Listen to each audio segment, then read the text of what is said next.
Ladies and gentlemen, good day and welcome to Premium Plast Limited H1 FY25 earnings conference call, hosted by Kirin Advisors. As a reminder, all participant line will be in listen-only mode, and there will be an opportunity for you to ask questions after the presentation concludes. Should you need assistance during the conference call, please signal an operator by pressing star, then 0 on your touchtone phone. Please note that this conference is being recorded. I now hand the conference over to Ms. Sakhi Panjiriara from Kirin Advisors. Thank you, and over to you, ma'am. Thank you. On behalf of Kirin Advisors, I welcome you all to the conference call of Premium Plast Limited. From management team, we have Mr. Chetan Dhave, Managing Director. Now, I hand over the call to Mr. Chetan Dhave. Over to you, sir. Hello, good afternoon, everybody. It is my pleasure to welcome you to Premium Plast Limited H1 FY25 earnings call. Thank you for joining us today. At Premium Plast, we have always been committed to delivering high-quality, precision engineering plastic components across diverse sectors, and our relentless focus on innovation, operational excellence, and customer satisfaction has enabled us to navigate the dynamic market landscape successfully. Coming to the financial performance of the first half FY25, we have achieved a commendable financial results, and our total income has maintained at around 23.27 crores, reflecting our ability to sustain revenue levels despite external challenges.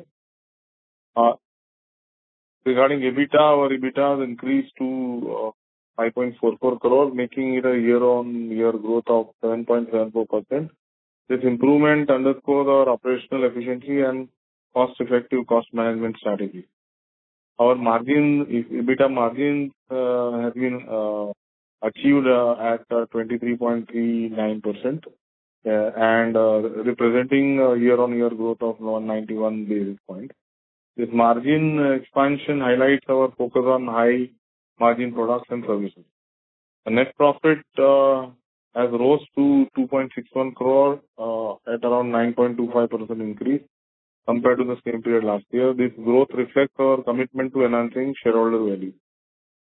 The net profit margin we have improved to 11.2, a year-on-year growth of 105 basis points, indicating our strong bottom line performance. Coming to the strategic initiatives, in line with our strategic vision, we have undertaken several initiatives to drive growth and diversification. Our product diversification portfolio, we have expanded into sheet metal manufacturing, making it a significant diversification of our product portfolio. This move allows us to offer a broader range of solutions to our clients and tap into new market segments. Operational efficiency-wise, we have continued to invest in advanced manufacturing technologies and process improvements to enhance our operational efficiency and product quality. Regarding sustainability, we have committed to sustainable manufacturing practices and have implemented measures to reduce our environmental footprint, aligning with global standards and customer expectations. Market outlook, looking ahead, we are optimistic about the opportunities in key markets, including automotive, industrial components, and specialized packaging. The demand for precision engineered plastic components remains strong, and we are well positioned to capitalize on the same. We plan to expand our market presence by leveraging into diversified product portfolios, stronger customer relationships, and we aim to increase our market share in existing sectors and enter new markets. We are investing in innovation, and we'll continue to focus research and development to introduce innovative products that meet the evolving needs of our customers. We also enhance the customer engagement by strengthening our customer service and support capabilities. We aim to build long-term partnerships and ensure customer satisfaction. Our performance in H1 FY25 reflects our strategic focus and operational strength. We remain committed to delivering value to our shareholders, customers, and employees. I would like to express my gratitude to our dedicated team for their hard work and to our stakeholders for their continued support. We look forward to building on this momentum in the second half of the year and achieving our strategic objectives. Thank you, and I look forward to engaging discussion ahead. I request to open the floor for question and answer. Thank you so much. Thank you very much. We will now begin the question and answer session. Anyone who wishes to ask a question may press star and 1 on their touchtone telephone. If you wish to remove yourself from the question queue, you may press star and 2. Participants are requested to use handsets while asking a question. Ladies and gentlemen, we will wait for a moment while the question queue assembles. The first question is from the line of Yashwanti from Cogent Finvest. Please go ahead. Yeah, thank you for the opportunity. Sir, you just mentioned about you had gone for a diversification by going for a sheet metal. So, is this a new category of the product for the new clients you are targeting, or we have an inquiry from the existing clients and to meet their requirement, we are going for this? Yeah, thank you for your question. It's a good question. Basically, it's primarily for our captive consumption. We were buying a lot of sheet metal parts from our vendors and other suppliers. And this move is one major step towards backward integration, whereby cost reduction and margin improvement is focused. But yes, this product category is very vast, and we look forward to, adding new customers related to this product line. And that will definitely add to our portfolio, product portfolio. And what was the new capacity of the sheet metal? See, currently we have started with our captive requirement. So this is in tune of around currently 150 tons per annum. And this can be expanded up to 400-500 tons, depending, going forward, we can stretch the limits capacity extension as per the customer requirements. So in the same plant where the current 150 tons has been started? Yeah, same plant, and then some additional, we have our Indo plant. With the bottlenecking, you can expand it. Yeah. For the Pithampur plant, we have capacity. We can stretch it there, yeah. Okay. And how much you would have invested in this? And this is through IPO money, right? Yeah, part of it, but this was already ongoing prior to that also. But yes, part of it, it's not, majority of it was already planned earlier, yeah. So what would have been the total capex till date in this sheet metal? Pardon? What would be the total capex you would have spent on it till date in the sheet metal? I need to go into the numbers. I really need to go into the numbers. No problem. I don't have data offhand ready with me. But yes, we can give you the data, yeah. No problem. And sir, as you mentioned, this is a backward integration. So initially we were depending on some suppliers, and that is why backward integration. So this is backward integration coming in the picture, coming in the existence. How much EBITDA margin we can see that? And the H1 which we have seen this EBITDA margin, is it because of that? Not because this has just started. It started in actually recent months. So no, not contributed to that. How much we going forward, we'll be gauging it, and maybe within a quarter or so we'll get more clearer picture regarding this. But yes, it will definitely improve. It is a step towards that improvement of quality and our margins. Yeah. Okay. So we manufacturing this product which is metal and plastic. Am I understanding it correct? So this sheet metal these are metal products which are manufactured using steel sheets. No, and those are our main product categories. Our main category is plastics. So because we make a lot of products which has a metal also as a part of it, assembly area. So like steering wheel has a complete inside metal insert. So all these things are integrated into one. Okay. Sir, are we supplying directly to this client name which you had mentioned in the presentation, or we are the suppliers who they are tier 1 suppliers? This is just to give an example. No, we are tier 1. We are tier 1. We are tier 1. We do supply tier 2, but majority of our business is tier 1. Tier 1, but not directly to the OEMs, right? Yeah, OEM. No, we supply to OEMs or the tier 1 supplier of the OEMs? No. We are tier 1. We are tier 1. You are tier 1. Okay. We supply to OEM. We are registered vendor. Yeah. 90% of our customers are in that space. Okay. And then in that case, how much of their requirement is met by us? Let's say, for example, at ZF. So how much of ZF requirement is met by us? For this, there are categories of every OEM.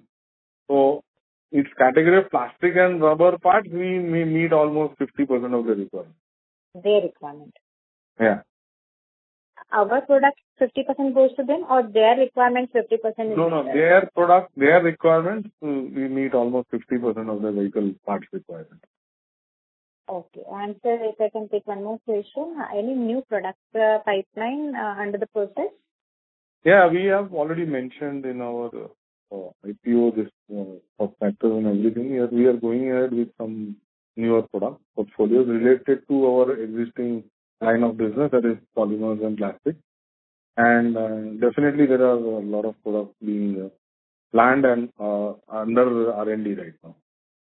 Okay, so we can see those products start contributing from FY26 onwards, right? Yeah, definitely. Yes, of course. Okay, thank you so much for explaining my questions, and I'll join back in queue. I have 2 minutes. Thank you. Thank you so much. Thank you. The next question is from the line of Riya Bansal, who is an individual investor. Please go ahead. Hello. Good afternoon, sir. Afternoon. Thanks for the opportunity. So my first question is that what is the rationale behind diversifying into sheet metal manufacturing? Yeah, ma'am, I just answered to the previous question that this is our backward integration initiative, whereby we are buying a lot of sheet metal. We were buying a lot of sheet metal from our suppliers and vendors. And in order to improve our margins as well as get better supply cost quality delivery ratios in our integration. So that was a major reason to get into this field of manufacturing. And yes, by adding this to our portfolio, we definitely look forward to adding more products and customers in future under the same product line. Okay, all right. And then what is the projected contribution to revenue and profit? So that, as I said to the last caller also, that it's a nascent thing. Right now we have started. So the actual data are being worked out. Currently it is more on the captive front. So we are concentrating on, or rather we have concentrated on replacing all our suppliers' products, and it has already been accomplished the task. Now we are looking at avenues for generating more and more business through this product line. And within coming quarter or 2, we'll be able to give you a better idea on this. Yeah? Okay. So my next question is that how is Premium Plast positioned to capitalize on trends it's targeting industry like automotive, industrial, electrical or packaging industries? Yeah. So Premium Plast has been a very aggressive player all along, and we are definitely seeing a very good growth going forward. India being a very, very aggressive player in automotive industry and industrial segment. So there is year-on-year and quarter-on-quarter growth being observed continuously, and accordingly we have gone in for IPO, and we are going to already the capex has been planned and being executed to get us this growth momentum. So the industry is really doing well, And looking forward, we see a major impetus of growth, in all these segments which we are catering to. So that is evident from our customers' focus also and our own assessment. But yes, it's a great future, and we look forward to gaining more and more momentum. Okay. Thank you so much for answering the question. Thanks so much. Thank you. The next question is from the line of Jagdish Shetty, who is an individual investor. Please go ahead. Yeah. Thank you for the opportunity, and congratulations for a good set of Thank you. Thank you. So yeah, my first question is, can you explain what are your capex plan for next 1 or 2 years, and how will this investment will support your future growth and profitability? Yeah. So as we have mentioned in our IPO plan, that we are expanding our existing plant capacity at our Pithampur works, whereby we are going to extend our existing plant and machinery and by installing newer, larger size capacity machines in order to cater to the ongoing projects which are there on hand with the existing customers. And we will definitely be adding some new customers as well. Some R&D is going on. So as mentioned in that, the same plan, the trend is being followed. The capex will be in the tune of what we have already stated. So Okay. it's an ongoing process, and it's a journey which has already begun, and in the coming quarters we'll definitely see the effect of that the coming financial year, and we are on that trajectory. So that has been already being executed to the plan that was laid down earlier. Okay, great. Okay. Yeah. Yeah. Can you throw some light on your current debt level and debt to equity level ratio? So I need to, can I just take it, because right now I don't have the data available at this moment with me. So Okay. we will get back to you, definitely, the exact numbers. Okay. Yeah. Okay. So my last question is like, as you will be knowing that there was so much fluctuation in raw material prices, so Yeah. does it affect your company's cost structure? Yeah. So there will be always volatility in the market for the raw material prices, and it does impact a little bit because it's all averaged out. Generally, our costings are based on averages. So either high or low, it gets averaged out. It has always been considered that way year on year. So sometimes it affects, but then if it is either too much, then by negotiation with the customer and also our cost reduction exercises which we continuously undertake, we definitely are able to tide over such volatility. And that has been observed from decades now. Like we have been in the industry since 3 decades. So Right. these are there. Challenges do come, and we face them, and we really have been always come out as winners. We always been able to manage them well. Okay, great.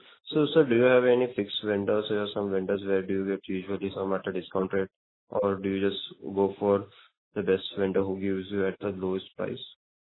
The kind of market we are into, the kind of product portfolios, these things are very, very predetermined, and the suppliers are all multinational and giants. So the gradations and all are all predetermined. You can't change them because of the technicality. So these are definitely very, very strictly followed, regimen, whereby we stick to those. Our suppliers are all standardized and predetermined already. If we have to change, then there is a process to be followed, which is a long process. So it's not like open market buying or something. It is. I mean, you can't keep on shifting your vendors. Most of them are predetermined and already approved by our system. Okay. And sir, I have seen in your recent highlight that you have expanded into sheet metal manufacturing. So can you share me some of your strategic, like how will you expand it and what are your strategies and any growth revenue guidance for it? Yeah, so as I mentioned in the previous caller's discussion that we are currently engaged in this manufacturing. We started this from the purpose of backward integration. That is our captive. We were buying a lot of sheet metal parts for our existing assemblies and supplies to our customers, and those are being right now rationalized by adopting to manufacture these products. Going forward, because the technology is available and now we are getting expertise into this manufacturing line. So we'll definitely make a use of it and get more and more product added to our portfolio as well as the customers. So yes, it's a new opportunity for us and we definitely look forward to capitalize on this. Okay, so thank you and best of luck for your upcoming quarters. Thank you. Thank you so much. Thank you. Thank you. The next question is from the line of Tara Kaur from VP Capital. Please go ahead. Ms. Tara, I would request you to unmute your line and speak, please. Yeah. My question was that do we have any recent... Sorry to interrupt, ma'am. Your voice is not very clear. I would request you to please use your handset. Okay. Yeah. Can you hear me? Yes, ma'am. Yeah. Please continue. Yeah. My question was that can you just provide that any recent product in innovation or pipeline and their market reception? Yeah. So one area where we entered, again, I would repeat the same thing that it is sheet metal, whereby these are line of products which are kind of backwardly integrated with our current product portfolio. These are the child parts which were being sourced, and now we have started manufacturing. We have added these capacities. Going forward, we are entering into number of new product portfolios, and those are currently being tested and R&D activities are going on. So yes, definitely we are entering. Plus, we are also adding new products in our existing portfolio by entering into agreement with our existing customers for the newer product, their new products. So thereby we are adding many more products, lot larger number of sizes of parts to our existing portfolio. And these are in the pipeline for next 2-3 quarters. We are already booked for these kind of activities. So as you mentioned about R&D, I would just like to know how much we are currently spending in terms of the revenue percentage and how much we are going to put extra in the R&D part. So the thing is that generally in our case R&D means we work based on customer design. It's like we are suppliers which are not proprietary patent holders, but we work as per supplier patent, customer patent. So R&D here in our case is about development, more of development other than research. So we develop newer products based on these, their demand, their requirements. So most of our efforts are towards development of their designs and their parts, and for which we are also supporting them. So there is not, we are not a research-based company, but we are basically following their requirements, which are already been sort of planned by them. So yes, I got it. So the next question that is based on the same thing is that how when we are developing something, how we are protecting the intellectual property and what currently we are doing to maintain the competitive edge. Yeah, so we always enter into NDAs with all the customers, and we also engage all our vendors with the NDAs, and these are very complex production product portfolios whereby the competition is there, but it is very niche. So we are all covered by these IPRs and other things. Everything is, we are bound by a lot of manufacturing and development systems. Like ISO 9000, you must be aware, but automotive and other industrial manufacturing practices involve far more complex standards like IATF 16949, ISO 14000. There are a lot of complex standards which are being followed, and these are totally preventing, misuse of these kind of, threats, regarding IPR and other things. So they are well covered, and everything is documented now. Okay, sir, got it. Thank you for answering. Thank you. The next question is from the line of Mahesh Sheth, who is an individual investor. Please go ahead. Mr. Mahesh, I would request you to unmute your line and speak, please. Due to no response from the current participant, we will move on to the next participant. The next question is from the line of Swaraj, who is an individual investor. Please go ahead. Mr. Swaraj, I would request you to unmute your line and speak, please. Am I audible? Yes, sir. Please go ahead. Yes, thanks for the opportunity. My first question is, are there any partnerships or collaborations in place to enhance product development? Currently, no. We are on our own individual company. We have our own setup and our own team of people. But yes, we are open to collaborations and other things, if especially technological collaborations, whereby we enhance our skills to cater to more new products and add more customers. So yes, we are open, but currently we are not having any collaboration, especially the foreign collaborations or something like that. Okay, and what is the typical timeline from product development to market launch? So again, we are not end product manufacturers, so it depends on the customer to customer. So yes, in plastic automotive case, it takes about 6 to 8 quarters for launching, from inception to launching of a vehicle. So that is a gestation period. Generally, it takes 6 to 8 quarters to launch a new vehicle. In the current scenario, earlier it used to be double that time. That's it from my side. Thanks for the clarification. Thank you so much. Thank you. Before we take the next question, a reminder to all the participants that you may press star and 1 to ask a question. The next question is from the line of Aditi Roy from Kirin Advisors Private Limited. Please go ahead. Congratulations, sir. My question is, what date repayment has been done post fundraise from IPO, and what is current date and average cost of interest?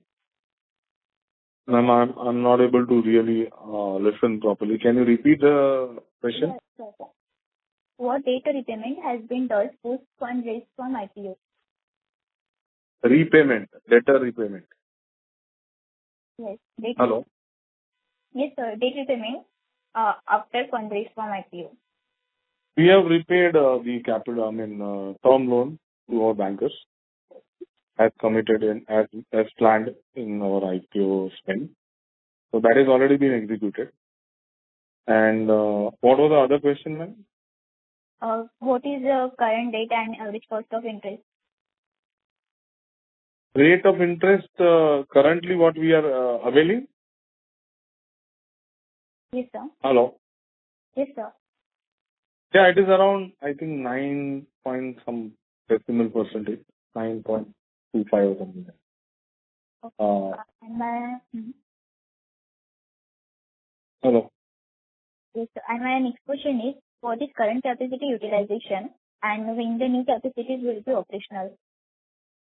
So we are currently utilizing around 80% of our capacity, and keeps on fluctuating between 75 to 85. And we are targeting to get this to reach around 90+% in the coming quarters, or maybe in the next half year or so.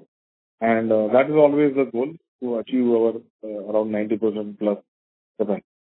So that is already in progress, and yes, we will definitely achieve, because there are a lot of new projects on the pipeline. I have another question. How is the company adapting to changes in consumer preferences within its target market?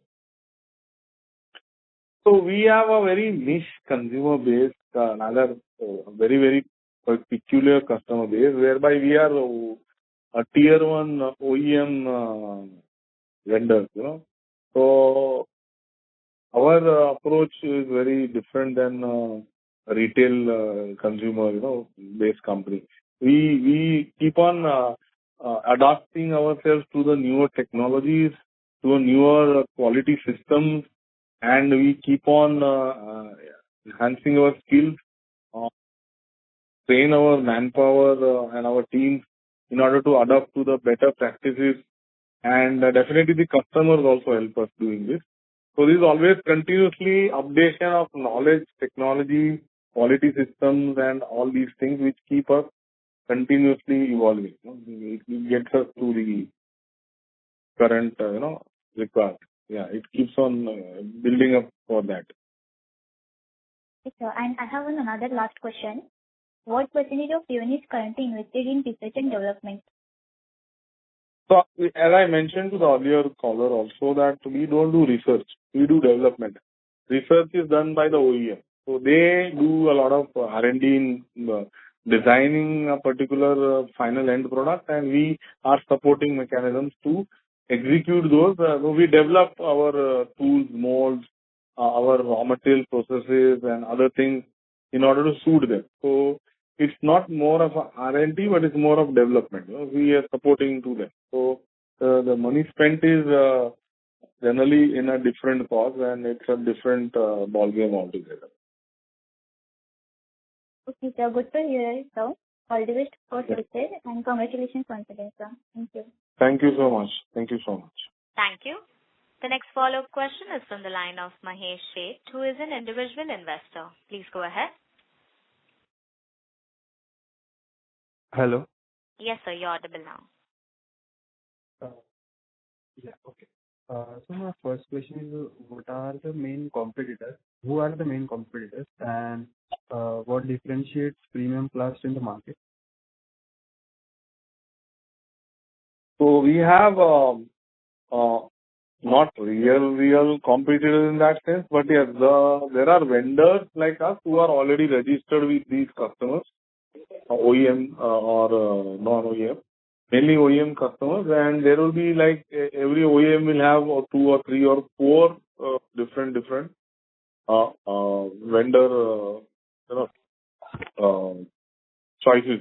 But we are there in this industry since last 3 decades, since 1995, and we have given continuously advantage of QCD, that is cost, quality and deliveries, whereby the customers have always relied on us, and in fact they have we have so much good rapport with most of our customers that they divert those products which were being manufactured by other vendors to in our portfolio. So we have continuously upgraded ourselves. We have outperformed our competitors in that sense, and we always try to innovate, in this domain. And we have got those results. The results are for us to, show you. Okay. So we have done well. Yeah. Yeah, got it. So my next question is that is our company H2 heavy as per client's performance, or Pardon, can you just be a little louder? Yeah, can you hear me? Yeah.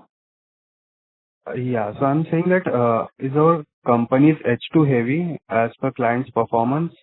Like our performance in H2 is like Yeah, we always H1. Agreed. Because these are capital, the OEMs basically are capital intensive industry. Somehow in India it has always been a H2 heavy segment. So yes, it is. Okay, so can you give some guidance for H2 FY25 over H1 FY25?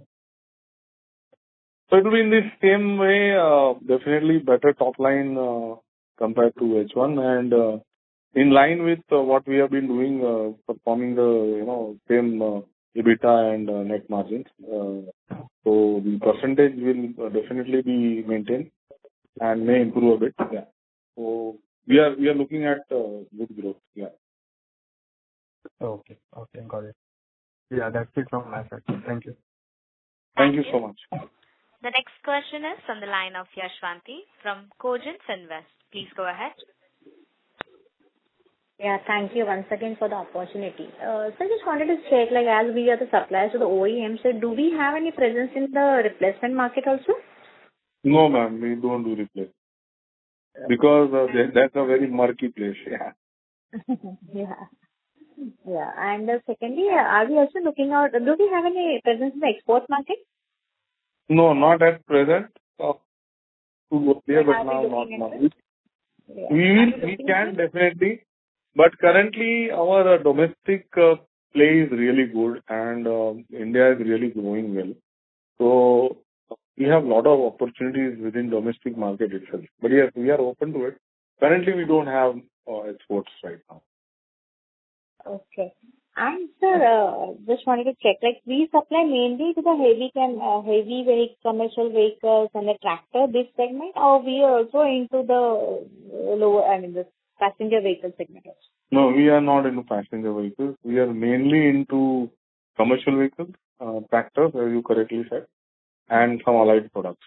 We are not with, currently we are not with passenger vehicle segment. Any plans to get into it? Yes, we are open, definitely. Okay. Because it's a similar kind of requirement of production. We are quite equipped to handle those kind of orders as well. Yeah. Okay. And sir, I also asked you about the EBITDA margin in my first round, like we are seeing, but my more focus was, is it because of that seat is coming into the picture? But then I was just going through your presentation and I was seeing it like our EBITDA margin has grown from 3% to 13% in FY24. The first quarter of the current year we reported 16%, and immense expansion in the second quarter to the tune of around 23%. So, what is contributing to such a great expansion in the EBITDA margin, and going forward, is this 23% sustainable with the upward bias, or what is your outlook on it? Yeah, so as we had continued the story we had been mentioning during the IPO launch itself, that we have done a lot of work towards shifting from a low value, low price product base to a higher, larger part product base, which enhances this capacity. Value for product has been added to it. Yeah, product portfolios have been continuously being upgraded to get into this segment. And also during these COVID years and other places, we have learned much more tighter control on our processes and systems and rejection controls and a lot of things. A lot of work has gone to people enhancement, training. All these have added to these manufacturing practices, better manufacturing practices. So that is one core. Yeah. Saying something. Sorry. Yeah. So, and going forward, we can see upward bias to continue, or we can we will be in the range of 23 to 25%. That currently we will follow. We see this continuing in this range. We are definitely working hard to achieve better results. So yes, we are definitely hoping to do better also. Yeah. Okay. Thank you so much, sir, and wish you the best. Thank you. Thank you so much. Thank you. Ladies and gentlemen, you may press star and 1 to ask a question. A reminder to all the participants that you may press star and 1 to ask a question. Ladies and gentlemen, you may press star and 1 to ask a question. As there are no further questions from the participants, I would now like to hand the conference over to Ms. Saki from Kirin Advisors for closing comments. The conference call of Premium Plast Limited. If you have any queries, you can write to us at research@kirinadvisors.com. Once again, thank you everyone for joining the conference. Have a good day. Thank you, everybody. Thank you so much. On behalf of Kirin Advisors, that concludes this conference. Thank you for joining us, and you may now disconnect your lines.